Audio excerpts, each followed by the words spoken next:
Evangelho de Jesus Cristo, segundo escreveu Marcos, no capítulo 3, do versículo 1 ao 6. Aqueles que encontraram o texto, e peço a gentileza de colocar em pé nessa palavra de Deus, lógico, aqueles que puderem, que tiverem um impedimento, Lucas, Marcos, capítulo 3, do versículo 1 até o versículo de número 6. A palavra de Deus nos diz assim: de novo, entrou Jesus na sinagoga e estava ali um homem que tinha ressequida uma das mãos. E estavam observando a Jesus para ver se o curaria em dia de sábado, a fim de o acusar. E disse Jesus ao homem da mão ressequida: vem para o meio. Então lhes perguntou: é lícito no sábado fazer o bem ou fazer o mal? Salvar a vida ou tirar a vida? Mas eles ficaram em silêncio. Olhando-os ao redor, indignado e condoído com a dureza do seu coração, disse ao homem: estende a mão. Estendeu-a, e a mão foi restaurada. Retirando-se os fariseus, conspiravam logo com os herodianos contra ele, em como lhe tirariam a vida. Amém? Assim vai, Jesus. Conta-se que um pianista brilhante, ao término, já no final da sua vida, perdeu o movimento de uma das suas mãos. Ele podia andar, ele podia falar, a sua mente funcionava perfeitamente, ele podia compor lindas canções, ele ainda podia fazer isso, mas ele não podia mais tocar o piano, por causa dessa dificuldade, desse problema, dificuldade nas mãos. E conta a história que ele chorava ao olhar para o piano. Ele podia andar, ele podia falar, mas ele tinha perdido a habilidade das suas mãos. O texto que nós lemos traz a história de um homem que também podia andar, podia falar, estava com as suas faculdades mentais preservadas, mas ele tinha uma das suas mãos mirradas, ressequidas, atrofiadas, impróprias para o trabalho. Esse fato é relatado pelos 3 evangelhos sinóticos: Mateus, Marcos e Lucas. E Lucas, que é o evangelista, que é médico, ele especifica, ele detalha mais ao dizer que a mão atrofiada era a mão direita, era a mão mais ágil, era a mão mais forte, era a mão mais empregada para o trabalho. Um evangelho apócrifo, que não está na Bíblia, chamado Evangelho aos Hebreus, aí você, pastor, Hebreus não está na Bíblia? A carta aos Hebreus está na Bíblia. Estou falando de um outro livro, o Evangelho aos Hebreus, não está na Bíblia. Esse Evangelho apócrifo, inspirado, ele relata, ele conta, deixa um livro do primeiro século, que esse homem era pedreiro. Nós não temos como ter certeza disso.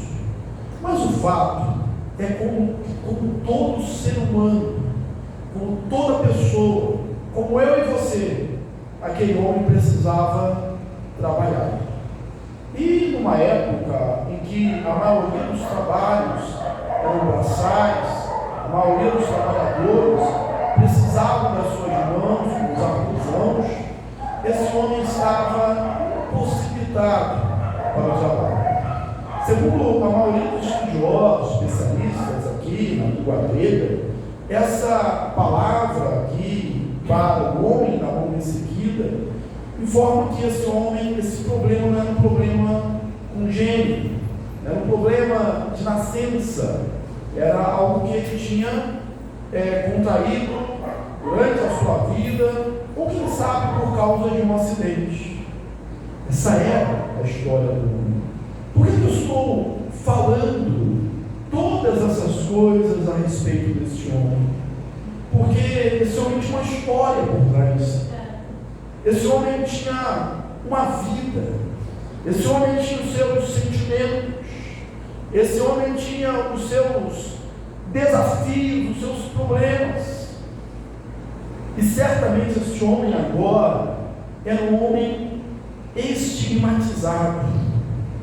As pessoas olhavam para ele, e o texto realmente não diz o seu nome, também não conta a sua história, apenas aponta para ele e diz: o homem da mão ressequida, o paralítico, o doente, o surdo, o mudo, o cego. E quantas vezes nós também somos estigmatizados? O divorciado, a divorciada, o ex-presidiário, o homem ou a mulher falidos, a pessoa cheia de problemas. Mas por trás de cada um de nós há uma história. E a nossa vida, a nossa história, sempre atrai, de um lado, a incompreensão de muitos, mas do outro lado, atrai a compaixão, o amor, a misericórdia e a ação salvadora, a ação que intervém do Senhor Jesus. O texto começa dizendo: de novo entrou Jesus na sinagoga. E só nessa expressão aqui, nós já temos uma aplicação à mensagem para a minha vida e para a sua vida. De novo entrou Jesus na sinagoga. Jesus estava sempre indo à sinagoga, o lugar onde se pregava a palavra, o lugar onde o povo de Deus, ali depois da dispersão, depois da destruição do templo, melhor dizendo, se reunia, o lugar onde os crentes daquela época estudavam a Bíblia, estudavam o caso do Antigo Testamento. Ele estava continuamente ali. E nós, a exemplo do Senhor Jesus, precisamos também fazer assim, precisamos também estar assim, mesmo que tantas vezes Jesus tenha sido incompreendido nesse lugar, nessas sinagogas. Mas nesse dia especial, na sinagoga, havia também um grupo designado pelo Sinédrio. O Sinédrio, você sabe que era a mais alta corte dos judeus, e eles tinham a responsabilidade de averiguar se alguém não estava falando algo contra a lei, não estava agindo de forma errada. Então eles mandaram uma comissão, e era impossível não ver esses homens, porque eles estavam em lugar de destaque, um lugar de primazia, e ao mesmo tempo tinha ali um homem da mão ressequida.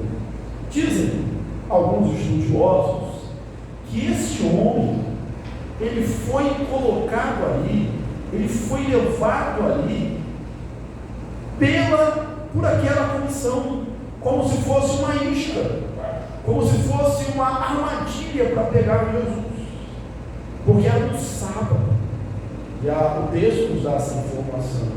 E segundo a lei rabínica, no sábado não se podia curar. É grave em isso, destaque isso que eu estou falando, segundo a lei rabínica, porque você pode perguntar: mas onde está na Bíblia que não podia se curar no sábado? Não tem. No Decálogo, lá em Êxodo 20, nós temos: 6 dias trabalharás e farás toda a sua obra, mas O sétimo dia é o dia do descanso, é o dia do Senhor, ele não trabalharás, nem tu, nem o teu servo, nem o teu animal, das tuas portas para dentro, porque o Senhor santificou o dia de sábado. Só que os fariseus, essas autoridades judaicas, eles criaram cerca de 39 regras em relação à cura no dia de sábado. E os judeus, irmãos, nós não conseguimos entender muito bem isso na nossa cultura, há uma distância muito grande, mas um judeu restrito, ele observava essas normas, essas regras, como custo da sua própria vida. Na época da guerra dos Macabeus, uma resistência contra os sírios gregos, os seleucidos, eles estavam guerreando, estavam na luta, mas um sábado, fugindo, entraram em cavernas, foi proposto uma rendição pelo inimigo, eles não aceitaram, mas eles não resistiram, eles nem fecharam a entrada dos seus esconderijos, eles morreram ali queimados, porque não podiam trabalhar, não podiam se defender, não podiam lutar no sábado. Tempos depois, o general Pompeu, invasão romana, num sábado, sabendo disso, Pompeu estrategicamente começa a construir um montículo, um monte próximo ali ao templo, onde estavam escondidos, refugiados, para poder atacá-los de cima. E eles não fazem nada, porque era um sábado. Eles não tentam impedir a construção. Se caísse um muro, uma parede, em cima de alguém, eles podiam no sábado tirar os escombros até ver se a pessoa estava viva. Se estivesse viva, podia acabar de tirar. Se estivesse morta, eles agiam assim: deixa para amanhã, porque não precisa ser hoje. E o socorro era só se houvesse risco para a vida. Podia-se tratar a ferida, mas não podia-se curar a ferida. Podia-se, por exemplo, ajudar a mulher a dar luz, um trabalho de parto, mas não podia curar alguém, a menos que houvesse um risco de vida. E eu pergunto, Jesus sabia de tudo isso? Jesus conhecia essa ideia dos judeus? Ele conhecia, ele era um judeu. Nós não conseguimos atingir a seriedade, o valor, ou o fanatismo que eles tinham com isso. Mas Jesus sabia. E ele estava ali, era um dia de sábado. E eu faço uma outra pergunta: a cura desse homem, a situação desse homem, era uma questão de risco iminente de morte? Não era. A mão que estava mirrada podia muito bem ficar mirrada, ressequida, atrofiada, imprópria para o trabalho, até o dia seguinte. Ele continuaria vivo. Ele foi colocado ali como uma armadilha para Jesus, queriam pegar Jesus. Só que se esse grupo de fariseus, esse grupo valoriza mais o ritual do que as pessoas, esse grupo valoriza mais as coisas do que as pessoas, esse grupo valoriza mais os animais do que as pessoas. O texto paralelo a esse, disse que está nos 3 evangelhos, o Evangelho de Mateus, no capítulo 12, nos dá mais uma informação.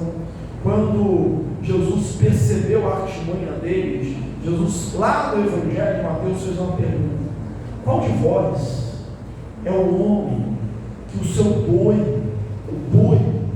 cair num buraco, num dia de sábado, você não vai lá e o resgata?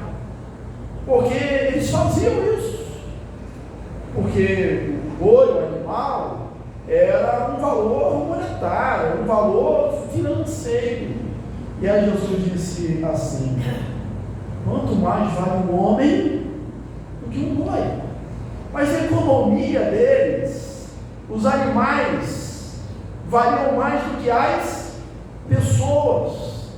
eles amavam mais as coisas do que gente, eles amavam mais ritos do que pessoas.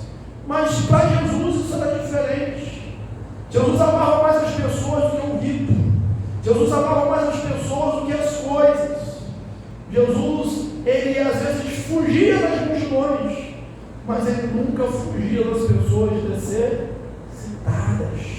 das pessoas que pereciam, que sofriam e careciam da sua intervenção. Quando eu falei aqui que eles amavam mais os animais do que as coisas, as pessoas não lembravam também da gente, da nossa própria sociedade. Hoje nós tivemos dias assim, que se amam mais ou se cuida mais de animais do que de gente.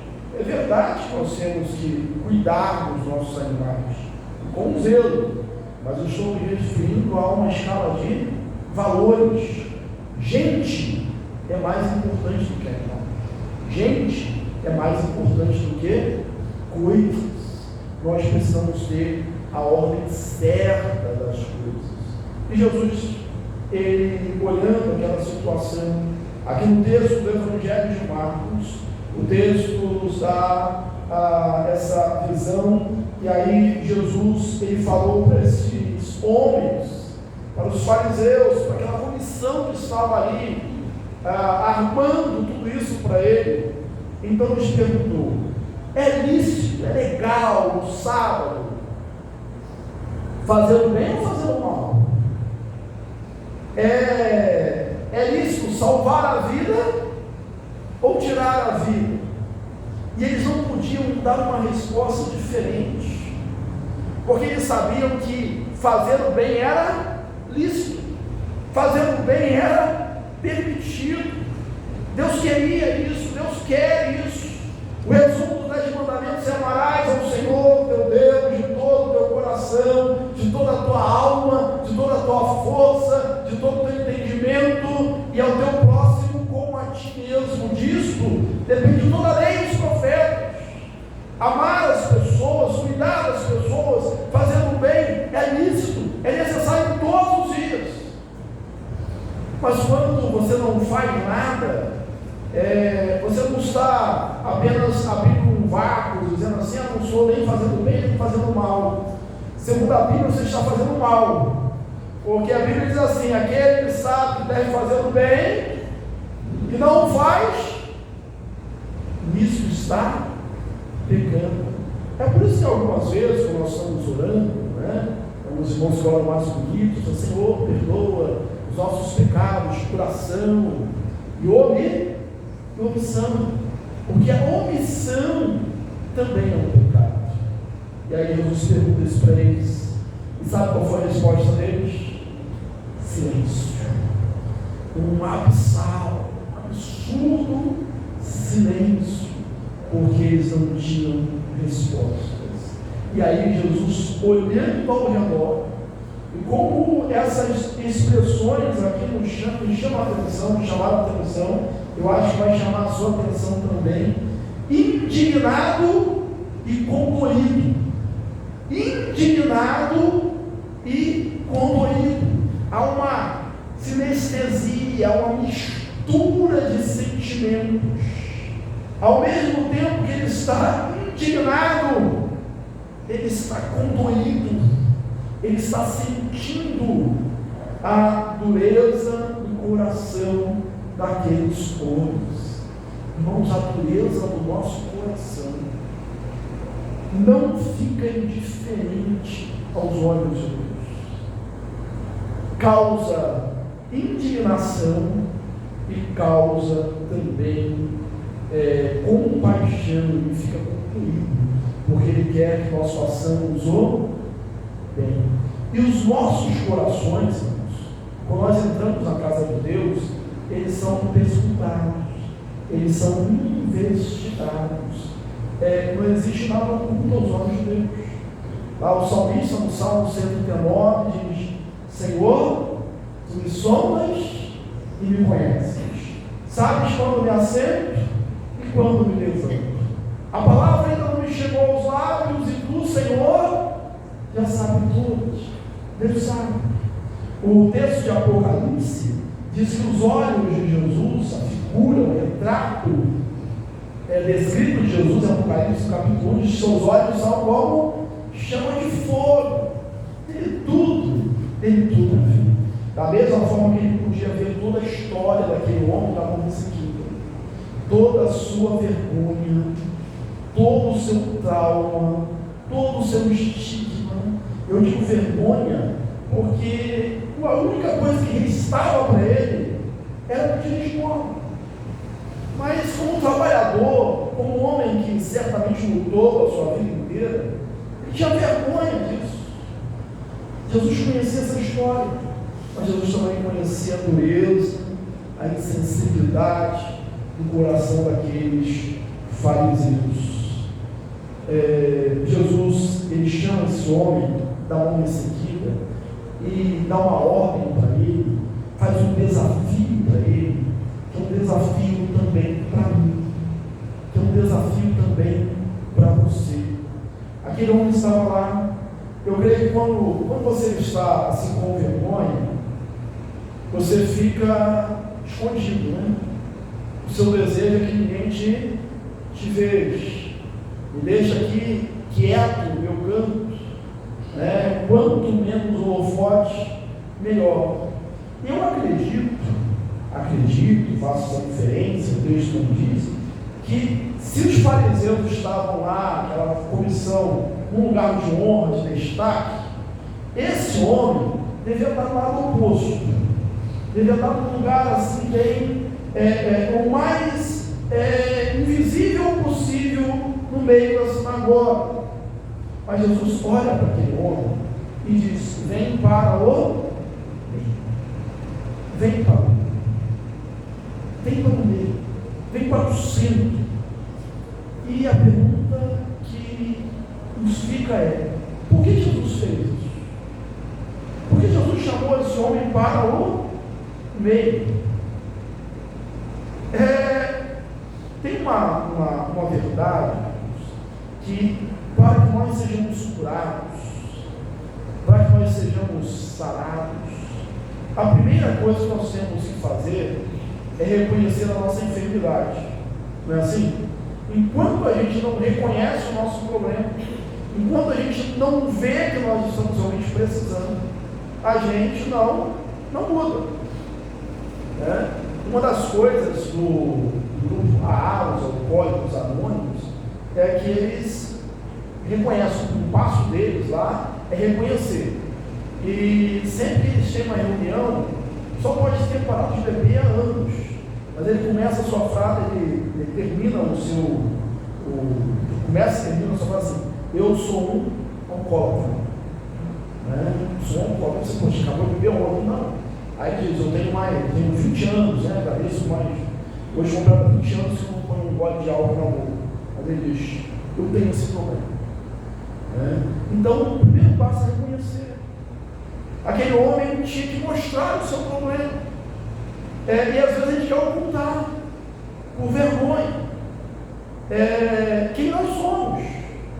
Mas isso não é necessário e, na verdade, não é muito inteligente, porque Deus já sabe.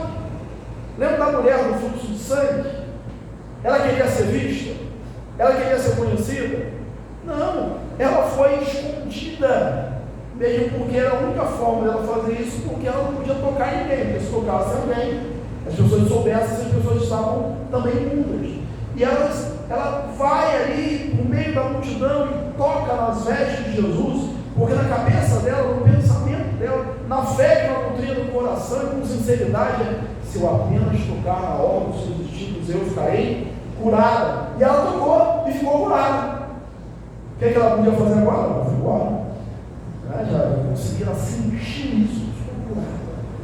Mas Jesus falou na multidão e perguntou: quem me tocou? Uma pergunta tão assim inesperada, não só pela mulher, mas também pelos discípulos, que perguntaram: Senhor, a multidão te aperta, te comprime, aqui está apertado, aqui está parecendo um trem de Japeri de manhã no lado de Rush, e o Senhor pergunta quem te encostou, quem te tocou, não dá para saber. Aí ele falou, eu não sei, eu pergunto como, porque eu senti que isso era o poder. E ela sem poder ocultar-se. Texto é claro, sem poder ocultar-se. Eu estou aqui. Mas vai, a tua fé te salvou. Por quê? Porque Deus quer nos tirar do anonimato. A gente tem que chegar a Ele como nós estamos e nos mostrarmos assim. Você pode dizer, mas eu não sou com a mão ressequida, eu não sou com a minha mão atrofiada, eu não sou com um problema físico, mas tem gente com a alma atrofiada, com o coração atrofiado, com as emoções atrofiadas, com os relacionamentos atrofiados.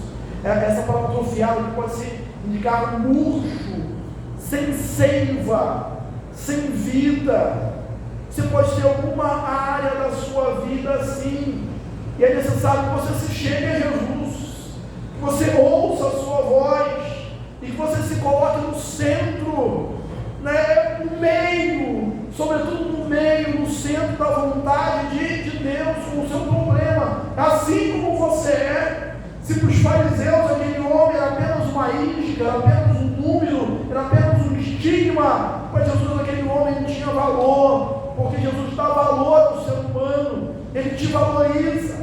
Texto áureo do Evangelho diz, lá em João 3,16, porque Deus amou o mundo de tal maneira, olha a intensidade, de tal maneira, que deu o seu Filho, para que todo aquele que ele vê não pereça, mas tenha a vida.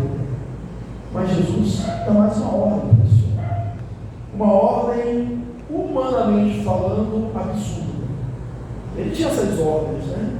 A mesma que ele falou para o paralítico, lembrando disso, apesar de ser no sábado, Jesus curou várias outras pessoas no sábado, né? O homem tópico, né, com a barriga d'água, o paralítico no tanque de Betesda, né? E outras pessoas no dia de sábado. E ele dizia para as pessoas, como para o paralítico, levanta, toma o teu leito e anda. Qual a resposta natural que você ouve? Se eu pudesse levantar, eu não estaria aqui, né? Sou paralítico.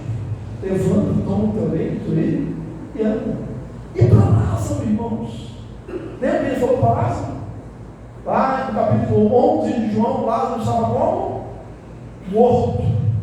Aí ele manda tirar a pedra, Lázaro, vem para fora. Você não está morto. Vem para fora. Obedece-se a voz. Esse homem recebe mais uma ordem de Jesus: estende a tua mão. Senhor, está tudo atrofiado, está tudo seco, está tudo mirrado, não dá para estender. O texto diz que ele estendeu a mão e a sua mão foi restaurada. É um passo de fé. Atenda a voz do Senhor. As nossas impossibilidades são possíveis, são fáceis para o nosso Deus. Para Ele não há impossíveis. Da mesma forma que Jesus estava nessa sinagoga, Jesus Cristo também está aqui hoje. Da mesma forma que Ele olhou para aquele homem que era improvável, um homem descartável, um homem com uma caricatura, carregando essa caricatura de ser o homem da mão errada. Jesus olhou para ele. Jesus olha para você. Eu não sei que área da sua vida, eu citei aqui algumas, mas eu não sei que área da sua vida pode estar assim mirrada, seca, sem seiva, mas eu sei que Deus pode transformar a sua vida hoje, se você atender o seu apelo, o seu chamado de vir, se colocar no centro, estender as suas mãos. Eu não estou chamando você para vir aqui no meio da igreja, não, só você fazer isso no seu lugar mesmo, um ato de fé, estender a sua mão, o seu coração, de forma espiritual, e entregar-se ao Senhor. Ou você que tem uma aliança já com Deus, renovar essa aliança. Você que tem um problema que você está tentando esconder de Deus e às vezes de você mesmo, porque uma das fases dos nossos problemas é aquela falsa negação, nós negamos, insistimos que está tudo bem, e não está tudo bem. Ele pode restaurar a sua vida. O contrário desse estar mirrado, sem seiva, é estar com vida. Eu me vejo um texto agora à mente, é o Salmo 92, que é muito bonito, que fala que na velhice ainda darão frutos, serão cheios de seiva e de verdor, para anunciar que o Senhor é Deus, plantados na casa do nosso Deus. Ora, cheio de seiva e de verdor. Deus não quer que você seja uma mão errada. Deus quer restaurar a sua mão. Deus quer restaurar a sua vida. Deus quer restaurar a sua história. Depois que isso aconteceu, olha o versículo 6. Retirando-se os fariseus, conspiravam logo com os herodianos contra ele, em como lhe tirariam a vida. Essa conspiração com os herodianos, só Marcos nos dá essa informação. Irmãos, os fariseus era aquele grupo mais zeloso da lei. Se a gente fosse pensar assim em dedicação, ele era um dos melhores grupos. Os saduceus seriam os liberais, aqueles que não criam na ressurreição, não criam em anjos, não criam parte das escrituras. Os fariseus criam. E existiam outros grupos, como os zelotes, que eram aqueles que queriam pegar em armas para se revolucionar. Existiam também os herodianos. Esse partido herodiano, você não precisa ser muito astuto para entender o que é, eles eram um partido de Herodes. Herodes era um rei aqui posto, era um rei colocado pelos romanos, não era da dinastia davídica, era um rei a favor de Roma. Então esse partido herodiano era um partido a favor de Roma. Eles estavam sempre em contato com os romanos, mesmo sendo judeus, e contato com o gentio para o judeu estrito era tornar-se também puro. Então, pessoas impuras. Eles militavam, eles lutavam, de certa forma, contra os interesses nacionais, porque eles estavam lá no opressor romano. Os fariseus, numa situação normal, jamais teriam qualquer aliança com os herodianos, jamais se aproximariam deles. Mas você lembra aquela história que diz assim, aquela frase: o inimigo do meu inimigo é meu amigo? Valia tudo para pegar Jesus. E por que eles estavam com os herodianos? Essa trama só foi funcionar lá no final do ministério de Jesus, mas foi arquitetada desde o início. Por que eles estavam com os herodianos? Porque o Sinédrio, ele podia julgar, mas o Sinédrio tinha uma pena, que não só o Sinédrio, mas nenhum povo sob a égide do Império Romano podia aplicar, que era a pena de morte. Só Roma podia condenar a morte. E o que eles queriam? Que Jesus fosse condenado à morte. E aí faz todo sentido a pergunta de Jesus, você lembra? É lícito no sábado dar a vida ou tirar a vida? Vocês estão me julgando porque eu vou curar esse homem, e vou mesmo, e vou curar as claras, para todo mundo ver, na frente de vocês, não no cantinho da sinagoga, mas no meio da sinagoga, porque ele não fugia do conflito quando era necessário. Mas e vocês, que estão no sábado, no dia de descanso, no dia santo, planejando a morte, a minha morte? Veja bem, eles estavam no dia santo, no lugar santo, num momento especial, mas eles não estavam ali para ouvir a palavra, eles não estavam ali para adorar, eles estavam com outros interesses. Então é possível estar no lugar certo, com as pessoas certas, e pensando a coisa errada. Eles saíram dali. E eu concluo dizendo que dois grupos, dois tipos de pessoas saíram da sinagoga naquele dia. Um grupo está representado naquele homem da mão errada. Lembra de todo o transtorno, de toda a mágoa, de todo o problema que eu escrevi e suponho que havia na vida dele, estava deprimido, estava humilhado, estava vivendo ali de forma estigmatizada, o homem da mão errada, e ele sai dali curado, ele sai dali alegre, ele sai dali com novas perspectivas, ele sai dali agora com a sua mão direita forte, apta para o trabalho, ele sai dali podendo agora segurar os seus filhos, abraçar a sua esposa, ele sai dali podendo segurar a sua ferramenta de trabalho, ele sai dali com um futuro novo, brilhante pela frente, uma nova vida. E nós podemos sair da casa do Senhor assim hoje. Nós devemos sair da casa do Senhor assim hoje. Se alguém está em Cristo, é nova. As coisas antigas passaram, este tudo se fez novo. O apóstolo Paulo em Colossenses diz: esquecendo das coisas que para trás ficam, prossigo para o alvo, para que adiante de mim estão, prossigo para o alvo, posso ter um objetivo agora, porque a minha vida está restaurada, posso viver em novidade de vida. Mas há um grupo também que sai dali para se associar com os elogianos. Há um grupo de gente que sai dali para clamar a morte. Há um tipo de gente que entrou ruim e sai pior ainda. Que nós sejamos o primeiro grupo que sai restaurado, que sai novo, que sai transformado. Que Deus te abençoe e continue falando ao seu coração nesta noite. Que você faça essa renovação de aliança com Deus.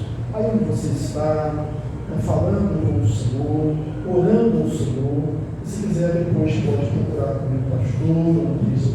Feche seus olhos, vamos orar. Pai querido,